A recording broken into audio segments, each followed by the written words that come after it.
in today's video I'll teach you guys how you can just log in into your Clash of Clans, and it's really easy.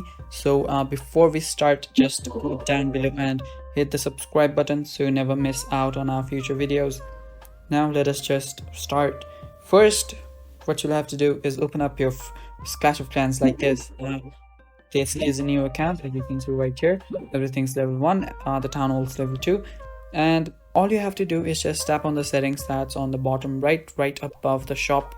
Now after you do that, you will see the option that says Supercell ID. Now right there you will get the disconnected option. Tap on disconnected, and after you do that, right here you will see you can just log in into your Supercell ID. Now right here you will see the login option. Now previously they did have an option with the Google accounts and Facebook accounts and so much more, but now it's just Supercell ID. So just if you don't have an account, just tap on register now, or you already have account, just tap on continue.